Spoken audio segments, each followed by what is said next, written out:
അസ്സലാമലൈക്കും. എല്ലാവർക്കും ഷിസാസ് കുക്ക് വേൾഡിലേക്ക് സ്വാഗതം.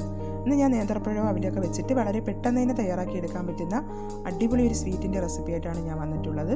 നല്ലൊരു സ്വീറ്റാണ്, നല്ല ടേസ്റ്റി ആയിട്ടുള്ളൊരു സ്വീറ്റാണ്. എല്ലാവരും എൻ്റെ വീഡിയോ ഒന്ന് കണ്ടു നോക്കുക. കണ്ടതിന് ശേഷം ഇഷ്ടപ്പെട്ടാൽ ലൈക്ക് ചെയ്യാനും ഷെയർ ചെയ്യാനും സബ്സ്ക്രൈബ് ചെയ്യാനൊന്നും ആരും മറക്കരുത് കേട്ടോ. ഇനി നമുക്ക് നേരെ വീഡിയോയിലോട്ട് പോകാം. ഇതെങ്ങനെയാണ് തയ്യാറാക്കുന്നത് നോക്കാം. ഞാനിപ്പോൾ ഒരു പാത്രത്തിൽ 50 ഗ്രാം ശർക്കര എടുത്തിട്ടുണ്ട്. അതിലോട്ട് അരക്കപ്പ് വെള്ളം കൂടി ചേർത്ത് ഒന്ന് മെൽറ്റ് ചെയ്യാൻ വെച്ചിട്ടുണ്ട്.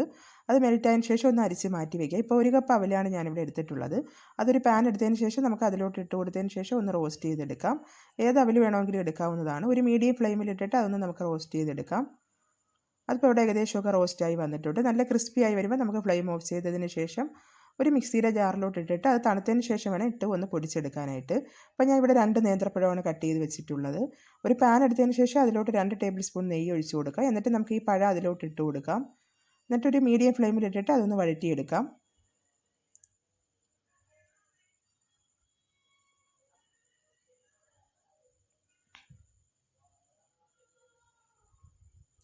അതിപ്പോൾ ഇവിടെ ഏകദേശമൊക്കെ വഴണ്ട് വന്നിട്ടുണ്ട്.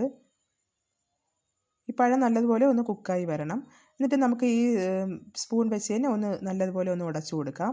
അതിനുശേഷം നമുക്ക് ആ പൊടിച്ച് വെച്ചിരിക്കുന്ന അവൽ അതിലോട്ട് ചേർത്ത് കൊടുക്കാം. എന്നിട്ട് എല്ലാം കൂടി നല്ലതുപോലെ ഒന്ന് മിക്സ് ചെയ്ത് യോജിപ്പിക്കാം.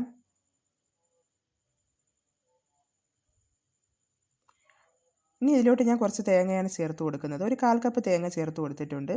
എല്ലാം കൂടി നല്ലതുപോലെ ഒന്ന് മിക്സ് ചെയ്ത് യോജിപ്പിക്കാം. ആ തേങ്ങ ഒന്ന് ചൂടായി വരണം.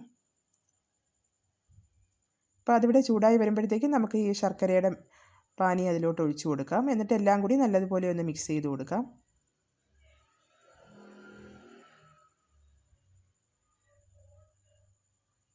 ഇനി നമുക്കൊരു 1 ടീസ്പൂൺ ഏലക്കാപ്പൊടിയും കൂടി ചേർത്തതിന് ശേഷം എല്ലാം കൂടി നല്ലതുപോലെ യോജിപ്പിച്ചെടുക്കാം.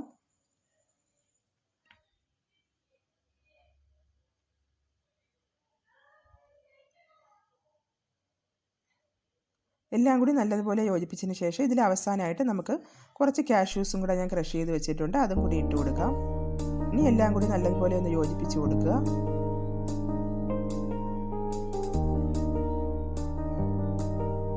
എല്ലാം കൂടി നല്ലതുപോലെ മിക്സ് ചെയ്തതിന് ശേഷം നമുക്ക് ആ ഫ്ലെയിം അങ്ങ് ഓഫ് ചെയ്യാം.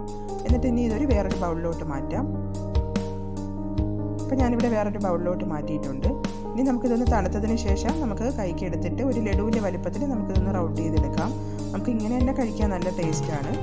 അപ്പോൾ ഞാൻ എല്ലാം ഇവിടെ അതുപോലെ ലഡുവിൻ്റെ വലുപ്പത്തിൽ ഒന്ന് റൗണ്ട് ചെയ്തെടുക്കുന്നുണ്ട്. അപ്പോൾ ഒരെണ്ണം ഇവിടെ റെഡി ആയിട്ടുണ്ട്. ഇനി നമുക്കൊന്ന് വേറൊരു പ്ലേറ്റിലോട്ട് മാറ്റാം. വളരെ സിമ്പിളാണ് ഈ സ്നാക്ക് തയ്യാറാക്കി എടുക്കാനായിട്ട്. ഇപ്പോൾ എല്ലാം ഞാനിവിടെ റെഡിയാക്കി വെച്ചിട്ടുണ്ട്. അപ്പോൾ എല്ലാവർക്കും എൻ്റെ വീഡിയോ ഇഷ്ടപ്പെട്ടെന്ന് വിചാരിക്കുന്നു. ഈ റെസിപ്പി ഇഷ്ടപ്പെട്ടാൽ ലൈക്ക് ചെയ്യാനും ഷെയർ ചെയ്യാനും സബ്സ്ക്രൈബ് ചെയ്യാനൊന്നും ആരും മറക്കരുത്. ഇനി അടുത്ത പ്രാവശ്യം നല്ലൊരു റെസിപ്പി ആയിട്ട് വരാം. Okay, thank you.